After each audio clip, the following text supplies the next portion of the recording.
Great to be here. Thank you for asking me to do service. This is a wonderful meeting, and I'm really honoured to be asked to do service at it.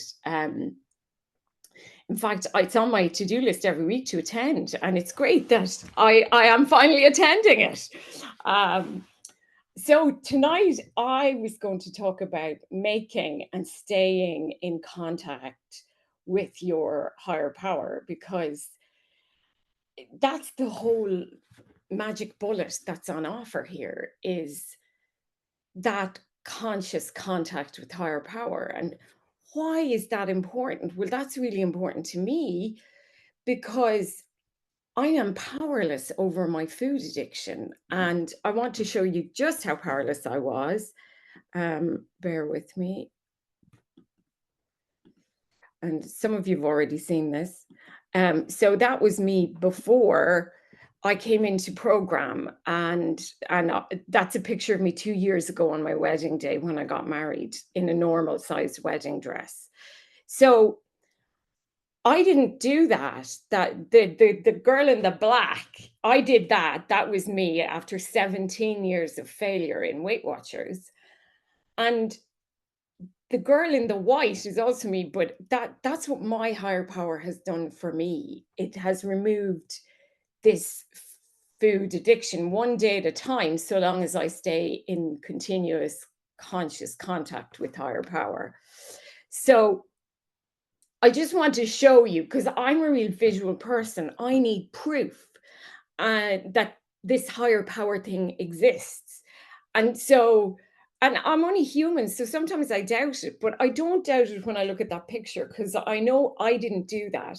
Because every piece of self will I had, I tried to lose the weight so many times and was just getting more and more obese, and had practiced exercise bulimia. But when I surrendered to my higher power and just said, help me with this incredible miracle happened, and I had neutrality over the food. I was able to easily go to places where all my binge foods were, and I didn't want them. I'd lost interest. So tonight I'm just going to ask my higher power to help me help you. I'm going to stop sharing that now and to explain what happened. So my story is I came into OA. I had grown up Catholic, like many people in the west of Ireland, in a very rural, traditional community, typical Irish family. I had an uncle who was a priest. I had an aunt who was a nun. 92% of the community were Catholic. Um, if you wanted a bank loan, the priest had to approve it type community.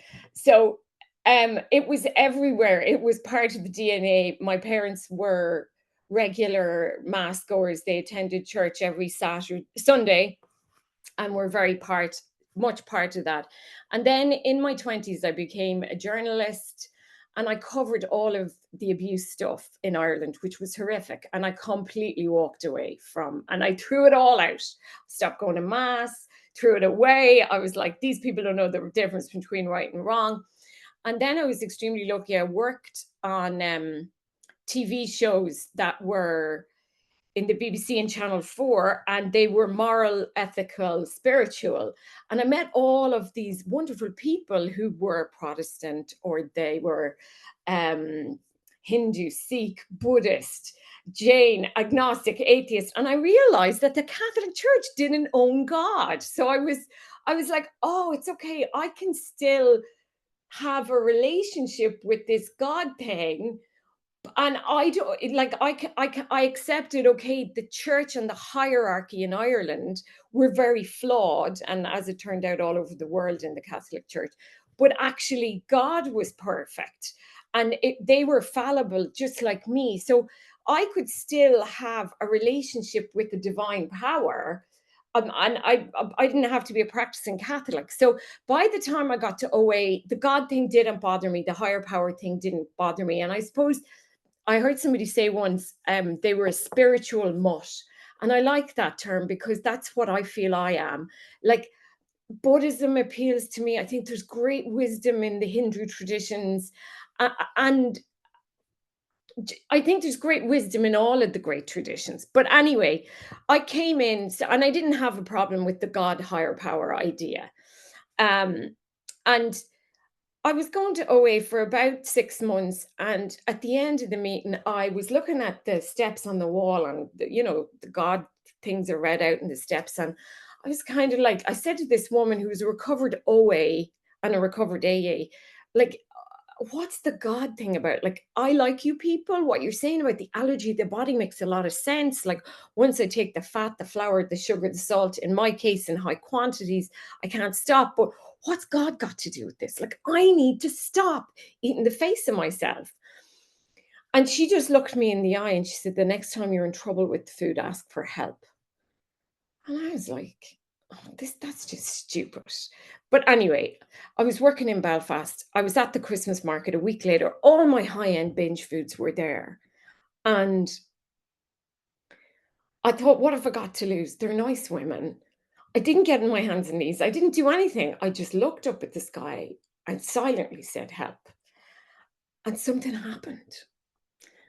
This peace came down upon me. Now, I didn't even realize it at the time, but I lost interest in the food, which had never happened to me. Like, in Weight Watchers, I white knuckled it, but I had never had this like complete lack of interest in the food. And I love Christmas, and I went round the market and I looked at all the crafts and I enjoyed the atmosphere. And I walked home to my little house on the Ormeau Road in Belfast. And it was only when I was putting my key in the door, I was like, oh my God, what just happened there? Because there's no way. Now, I hadn't worked a step, I didn't have a sponsor, but there is no way the mental obsession, which is the second part of our disease, under normal circumstances wouldn't have overpowered me in the market that night, because it was Christmas. I had all the justifications to eat the face of myself like I always did, because of the food noise mental obsession that we all have. But what happened that night was, simply by just saying help and looking up, the mental obsession was removed by my higher power, who I today choose to call God. And that convinced me that I needed to get a sponsor and work these steps, that these women were onto something. Um, and at the time when I was doing it, I thought, this is stupid. It's not going to work. If there is a God, higher power, spirit of the universe, why isn't he sorting out that war in Syria? The war in Syria was really bad at the time and dominating all the news coverage. Surely it's up to me to just cop onto myself and stop eating like an animal. But it turns out, and I mean, that obviously was me not understanding the allergy, the powerlessness of my disease, because I'm powerless to stop, because I have this mental obsession that will drive me back to the food. Um, but it's a bit like, and I'm stealing this analogy from a very wise woman in my home group. It's a bit like, say, if Germany wanted to invade Ireland, and the Germans are much bigger, they could take over Ireland. And that's like me and the food. It's always going to be able to overpower me. But if Ireland can connect itself to the United States, Germany is no longer powerful enough to take it over. And that's like my higher power. It's more powerful than the disease. It can stop this disease. It can stop the mental obsession. And what that means is, I don't want my binge foods, or I don't want to engage in my alcoholic food behaviors, which for me were exercise bulimia. And I was a grazer, like I ate continuously, even in Weight Watchers, which isn't normal. Normal people don't eat continuously. And I also had, and some people have this behavior, some people don't. I had a behavior of a lot of getting up in the middle of the night and binging. Um, and today, all of that has been removed. And it is a miracle. And that's what these steps are. They're a recipe for a miracle. And I didn't do it. What I did was, I connected to this higher power, and this higher power has done it for me. And it's a bit like, I can say to you, there's a great mechanic in my little town in Ireland, and his name is Igris. He'll fix your car. He won't overcharge you. He'll do a great job.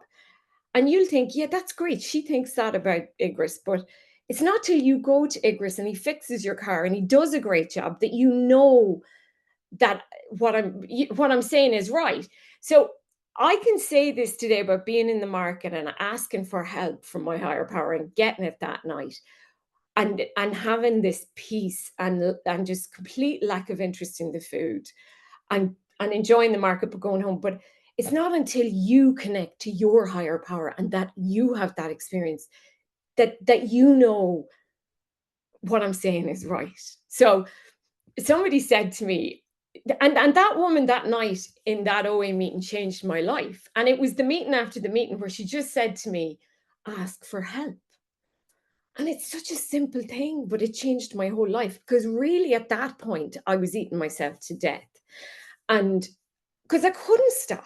I was going to Weight Watchers and I was getting heavier. And the journey here in the steps, and when I got a sponsor, is to stay consciously connected continuously to my higher power, because I'm human and I will lose contact with higher power because of various things. I'll go back into self will, I'll have a resentment or a fear that will block me from my higher power. Um, I won't, I'm 12 years in, I'm 8 years recovered. So I'll do things like I'll be a workaholic and I won't do my prayer and meditation properly. And my connection will dim and the food noise will get louder. And I'll realize, uh-oh, your connection is because once my connection is strong, I have neutrality around the food. And if my connection weakens and the food gets noisy, I know that I'm off the beam. There's something wrong. There's something blocking me. And it's typically I'm not doing prayer and meditation. I'm not getting to my meetings. There's a resentment or a fear that I haven't dealt with.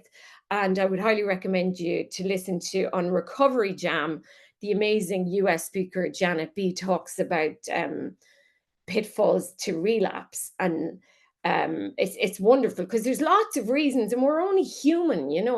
And sometimes the gifts of recovery can take us away from recovery, because when I think, oh gosh, I've got this now, I'm a normal healthy body weight, I can go on and go back to live in my life. I don't have to do I have to do a 10 step? Do I have to do a nightly review? Do I have to do prayer and meditation every morning? um yeah, I do, because otherwise I'm going to die in the food. And that's who I am. And I suppose it's realizing that that's who I am. But and I am very much today a big book thumper. I initially came in, and this is just my story, obviously, um, and worked the steps through the AA literature, which is wonderful, and the OA literature, which is wonderful and has many very wise things. But I do think at points there was slight mistranslations. So we need to go back to the source, and the source of this whole 12-step movement from which we come is the big book of Alcoholics Anonymous, which was obviously written by Bill Wilson. And so I went through the big book to prepare for tonight with the bits that I think are really spoke to me around conscious contact and how to maintain that. So one of the first things in the early chapters, um, there is a solution. We hear about this man called Roland Hazard, who was really wealthy. His parents owned a company, Allied Chemicals. They were quoted on the New York Stock Exchange. He was so wealthy, he'd seen the top psychiatrists in America, and he was still drinking. So they sent him to Carl Jung in Switzerland. So he's now with Jung and Freud, who are the top psychiatrists in the world. And Jung works with Roland for a year and gives him the best that modern psychiatry, modern medicine has. And Roland stays sober, but leaves Switzerland, gets the train to Paris, and he's drunk by the time he hits Paris. So he comes back to Carl Jung, and I believe Carl Jung is one of the fathers of modern psychiatry. And he says to Jung, what is wrong with me? What can you fix me? And this is what Carl Jung says. The doctor said, you have the mind of a chronic alcoholic. And that's like me. I have the mind of a chronic compulsive overeater. I've never seen one single case recover where that state of mind existed to the extent that it does in you.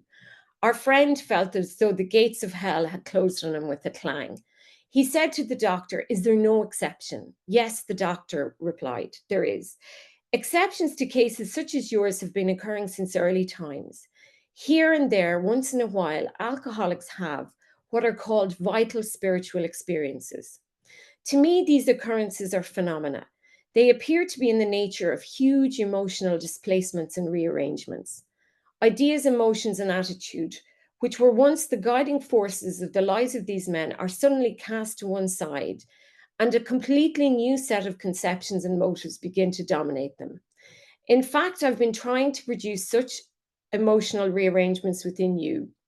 With many individuals, the method which I employed are successful, but I have never been successful with an alcoholic of your description."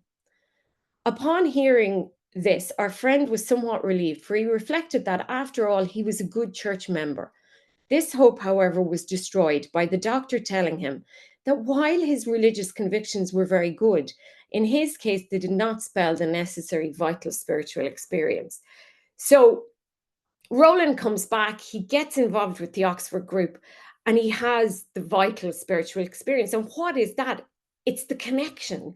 He connected. So believing isn't enough. Like, I can believe that the light is going to come on, but if I don't hit the switch, it's not going to happen. And I need to connect, and I need to build that relationship. And how do I do that? I do that by the prayer and meditation every morning. And the longer you're in, my sponsor tells me, the more I have to do. And I want to talk to some of the older timer folks who are around. It's very easy for us to get stale. You know, when I came in, I could get away with a half an hour or 20 minutes in the morning. But now I need to do a half hour. And the book tells me, the big book tells me in other places, I need to enlarge my spiritual life. I need to be constantly learning, reading spiritual literature, trying new things during the summer. And you don't have to do this. This might not be your thing, but I went to learn how to do transcendental meditation because I was feeling a bit stale, and it's really helped me and my connection. Um, I began reading new spiritual books. I began doing a lot more outreach than I had been doing. It's very easy for us to get complacent in the program, and that all strengthened my connection. And all of those things are important because I need this connection. And if you're new, you're kind of might be wondering, why is this woman talking about the connection? And I go back to, because if I don't have this connection, I'll eat myself to death. I cannot arrest the mental obsession. So I do service. I sponsor people. I do service at my home group. I do step tens when I'm disturbed. Um, I'm on the step 10 train, which is something else I would highly recommend because it's very easy for us to get blocked, as I said before. And there's something about, I would highly recommend the step 10 train. There's nothing in the big book that says you have to do it, but it has saved my recovery. And there's a wonderful piece in the 12 and 12 that, you know, again, my sponsor told me I had to go on it, and I grumbled and I was like, I don't really have time for this. Like, I have a job and I have an 8-year-old and my life's really busy. And she was like, do it. Um, and now 3 years into it, um, I'm like, oh my God, anyone who's not on this is a personal opinion, is crazy. Like, it's saving my recovery one day at a time, because it's so easy for me to get blocked from my higher power with resentment or fear. And basically, how the train works is you're paired with someone for 2 weeks and you have a call every day, and those people are all over the world, and they listen to your fear and resentment, and then you listen to theirs. And if the person wants, you give feedback, and if they don't want, you don't give feedback. But it has taught me, and I don't think I properly understood how to do step tens. And I would say, and I know there are possibly newcomers here tonight, um, it's really important that we don't have resentments and fears, because they block us from higher power.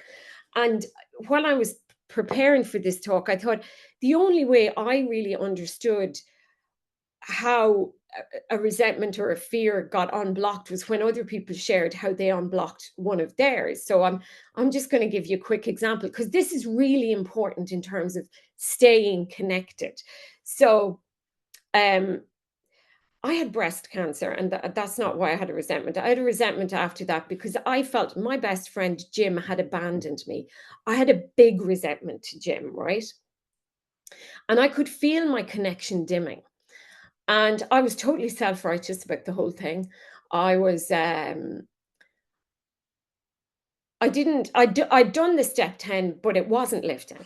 So I had to pray for Jim. And I have to say there's a really good chapter in the big book Bondage of Self that tells us to pray for people if the resentment won't lift. And it did, and it saved my recovery. I didn't pick up, but I came very close to it. And I was maybe no, maybe 4 years recovered at that stage. But I needed to work the resentment process on this. So this is how the resentment process worked. I'm resentful at Jim. Why am I resentful? Because he abandoned me when I had cancer. And I was really good to him during the traumas in his life when we were both in our 20s. So what does that affect? That affects my self-esteem, ambitions, personal relations, and security. And is there fear involved? There's always fears involved, according to my sponsor. Resentments are always driven by fears. So then I had to say the sick man's prayer, which is, God, please help me show Jim the same pity, tolerance, and patience I would cheerfully grant a sick friend. Help me to avoid retaliation or argument, thy will not mine be done.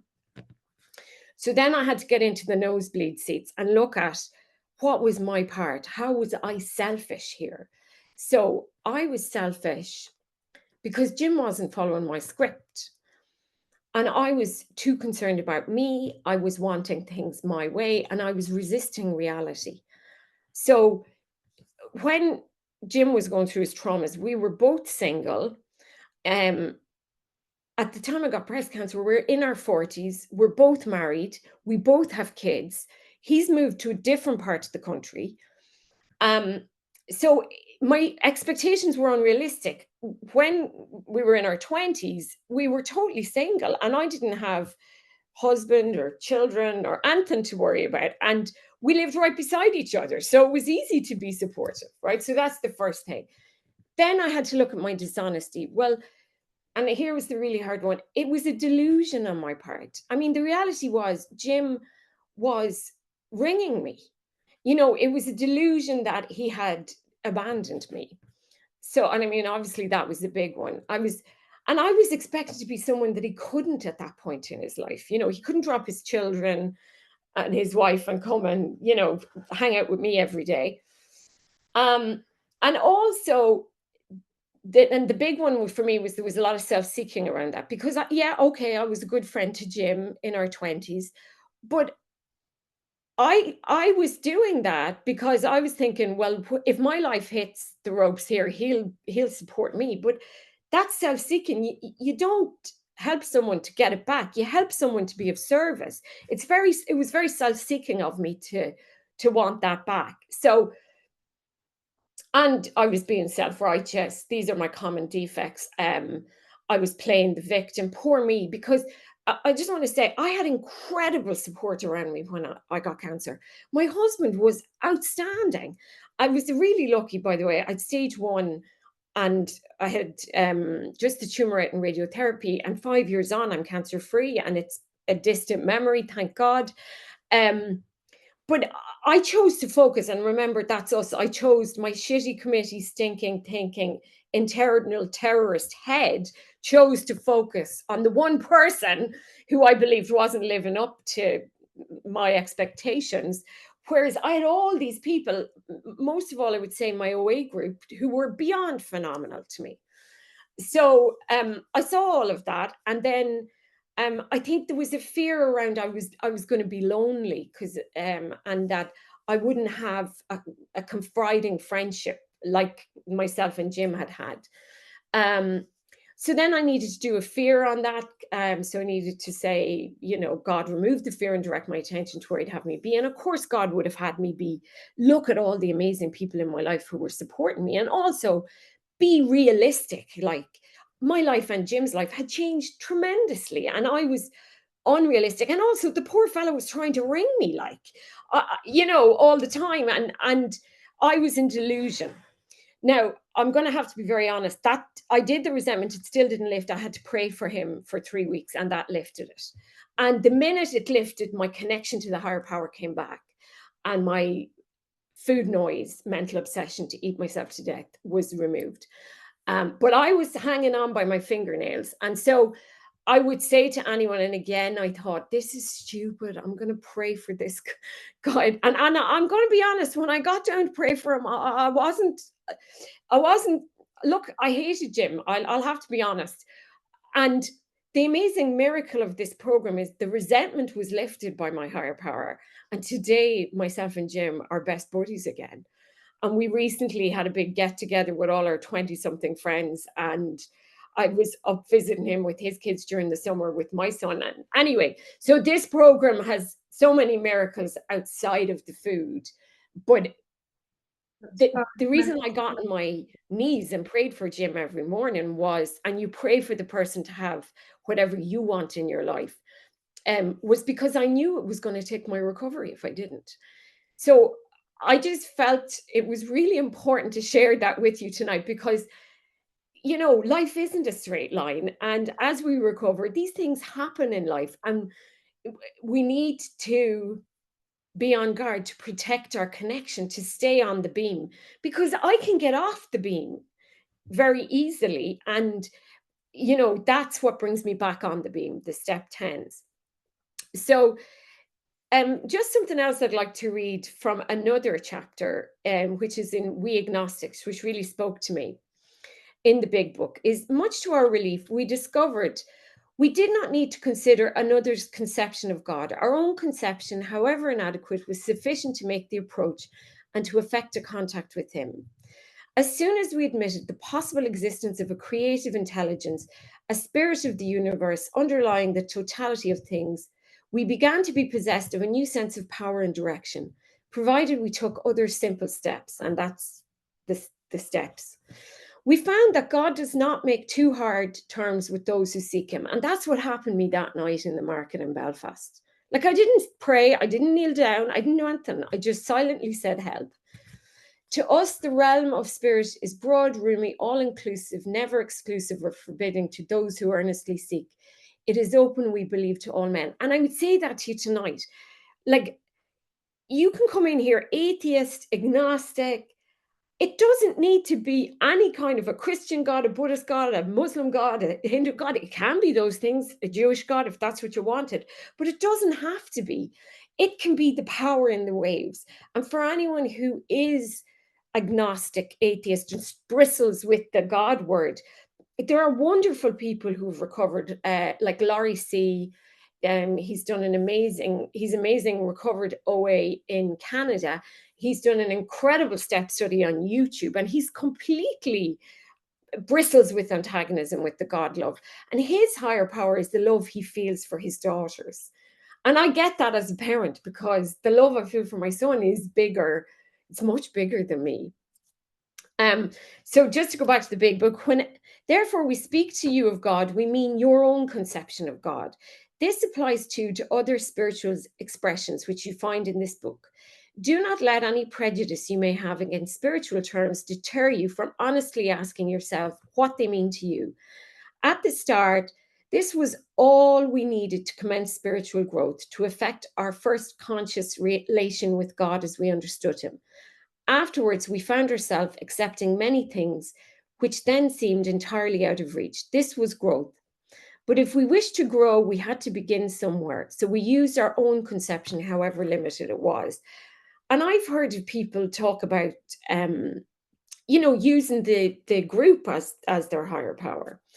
And I needed to see that, obviously, when I walked into the first OA group that I joined in Belfast, I could see people who had recovered and seemed to be abstinent happily, which to me was just mind-blowing, because I couldn't imagine how you could cope without the trigger foods.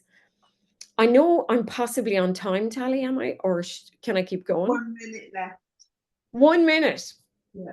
So I think I'll just finish by reading from the big book. This is how to define your higher power. In our personal stories, you will find a wide variation in the way each teller approaches and conceives of the power which is greater than himself. Whether we agree with a particular approach or conception seems to make little difference. Experience has taught us that these are matters about which, for our purpose, we need not be worried.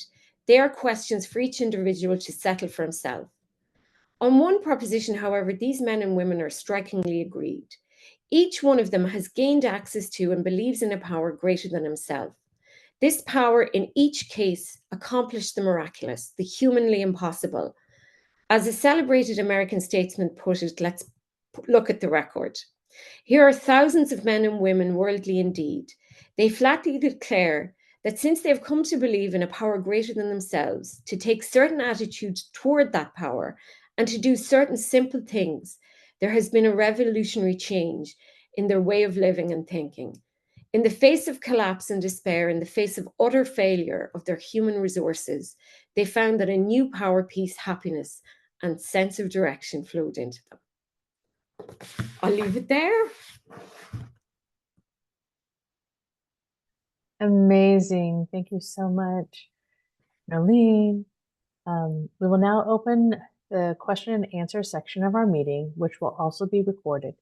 Please post your questions only in the chat function to me, Kara, and I will ask them on your behalf.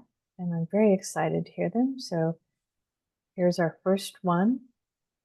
How do you connect with your higher power in the morning, evening, and throughout the day? And 2, has your conception of God changed throughout your recovery journey? And if so, how? So how do you connect with your higher power throughout the day, morning, evening, etc.? And then has your concept of a higher power changed throughout your journey? If so, how? Yes, so in the morning, and I think a lot of the wise people in the great tradition say, do it first thing. Talk to the man above before you talk to anyone. And I think there's great sense in that. Also, it's quieter. People aren't mowing their lawns at 6 o'clock in the morning.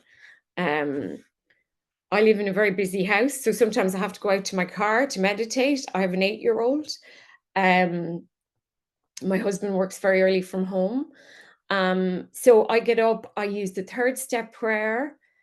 I ask my higher power to keep me abstinent.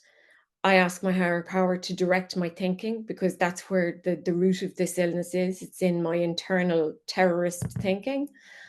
I say the 3rd step prayer. From the big book, I say the 7th step prayer. I pray for any people I have resentments to.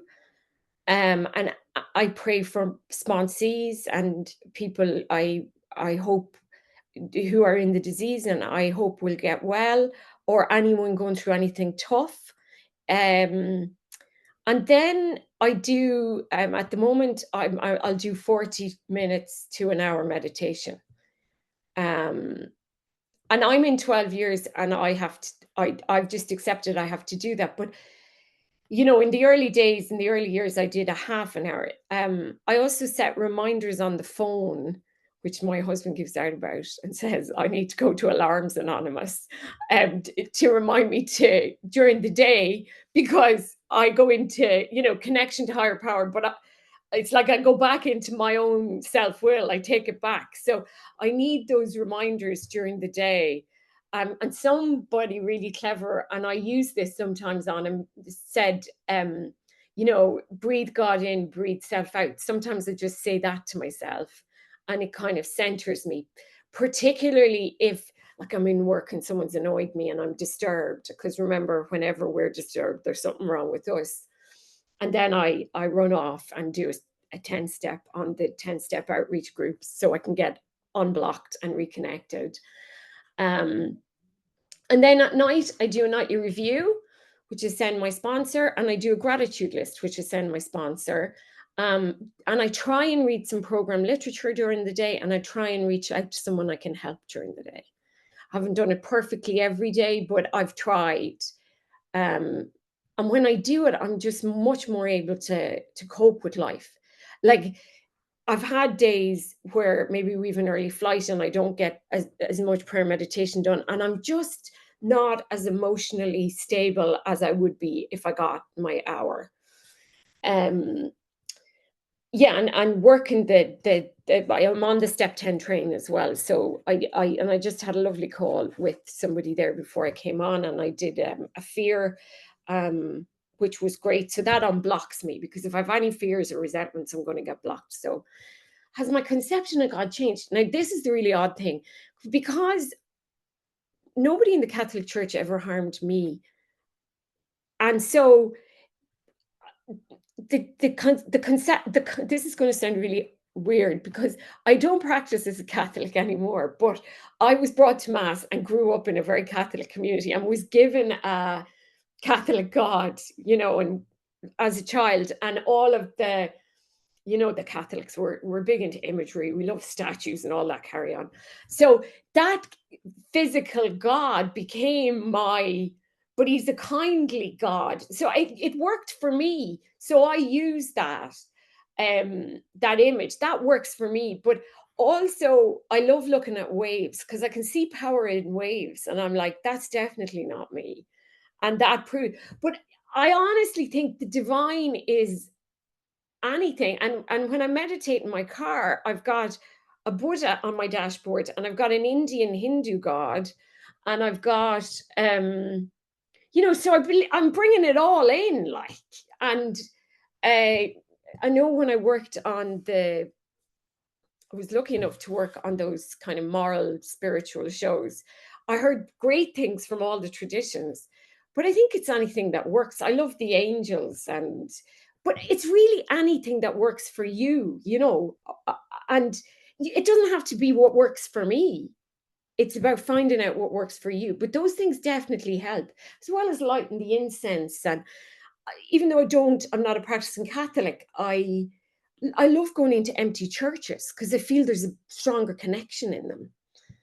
So I hope that answers it. But my concept really hasn't changed. That's the funny thing. Thank you. Thank you for that. Can you explain why you need more time now to connect than you did at the beginning? I don't know. My sponsor told me it's the truth, and it is. It's like somebody says the disease progresses, and so my recovery needs to progress. But what I would say is, like, it's so worth it, because when I'm connected, I have peace in my head. And that's what it's about. It's an inside job. So I can cope with life regardless of what life throws at me. Because life throws ups and downs at all of us. Um, and that was my real problem. I couldn't cope with life. The food wasn't the problem, the food was the solution. Um, and I either need a lot of God, higher power, or I need a lot of food. That's the only way I can exist on this planet. So it's a bit like, I don't know and I really do think I came out of the womb a compulsive overeater. I don't know why. I just am, and I just have to take the medicine. And I don't know why I need to do more, but I know when I do it, I'm a much better person to work with, live with. Everything's better. So it's so worth it, even though I have those thoughts like, I don't have time for this. Like, I have to get to work. There's a load of things, and then his swimming gear is not ready, and I'll start all that, and I have to go, no, this has to be the priority. If I'm properly connected to my higher power, everything's better. I'm a better parent, I'm a better worker, I'm a better mother, sister, or whatever. But it is very easy, you know to get dragged off. But I don't want to go back to that poor girl that you saw at the start in the black outfit. And it's not even about the weight. Like, my life, my head, it was living with my own head. It's the worst. And I'm glad that I'm a normal, healthy body weight. Don't get me wrong, but it was mostly, it's having the peace in your own mind. Thank you. Next question. Thank you, Noeleen, for a great share and some important reminders for my recovery. Can you share more on how to keep from getting state in your program? Stale. Maybe stale. I think it was stale. Just a Yeah. typo. Yep. Totally, because I was completely stale. You have to go and try something new. I mean, this is look, transcendental meditation has done it for me. I'm not saying that'll do it for you, but I found this great guy in my you've got to try something different. You can't keep flogging a dead horse. Like I was listening to the same meditations on YouTube, which were wonderful when I started listening to them, but it had become rote and I had become lazy. So you've got to knock yourself out of it. And, different strokes for different folks. Like maybe, because step 11 is sought through prayer and meditation to improve our conscious contact with God. I mean, meditation, as I understand it, as Bill Wilson, when they wrote the steps, it was really quiet time, and it could have, I'm doing transcendental meditation now, which is mantra meditation, which obviously is came from India, and I'm finding it really, really, really, really has helped bring back my connection. Um, that's all I can say is try something different. And I think there's a lot of wisdoms in all the great traditions. And maybe look to libraries, and I think retreats as well. I'm very excited today because I just booked. I'm going to go to the Big Book Power of the Big Book weekend in Newark, in New Jersey, in November. I just booked my flights and my accommodation. And that's a really great way to connect. Get in the middle of the bed, get in the center of the herd, and doing service. It's all the things. I would say one of the things that connects me like nothing else is sponsoring. Um, and but around prayer and meditation, sometimes you need to change it. I Googled prayers, so I changed things. I found this amazing prayer. This alcoholic priest in New York, Father Michael Judge, I can share it. It's really it's kind of sums up the whole program. It's all about higher power, basically keep me out of your way and help me to do what you want me to do, and send me where you want me to go, and get me to say what you want me to say. So it's kind of maybe going back to your own traditions. I don't know if that's helpful. Thank you, Noeleen. Thank you for the beautiful share. How do you find balance with working the program, giving service, devoting time to higher power, and dealing with life on life's terms, especially when life gets lifey? Thank you again.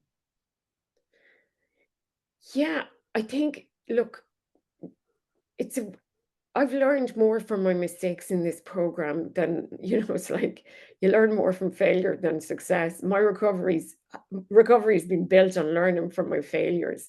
Um, so I was pregnant, I had pelvic girdle pain, and I decided it'd be a great idea 4 years in to stop going to meetings. And the disease showed me who was boss, because disease doesn't care, it just does not care. And if you stop working the program, it's waiting for you. And so I learned from my mistakes. And when I got cancer, I knew you can't put this down. I sponsored when I was having radiotherapy, and I was tired, and I had sponsees ringing me telling me they were too tired after working to come to do the sponsorship. And I was like, no, you have to be willing to go to any lengths, because if you're not, like, I have two choices on this planet: I either work this program or I die in the food, like, or and I kind of know that, like, I don't know why, but I got that I was out of options, and my life is so much better. Like, I just don't want to go back to the hell I was living in before recovery. And and this is the bizarre thing. Like, I love being a healthy, normal body weight.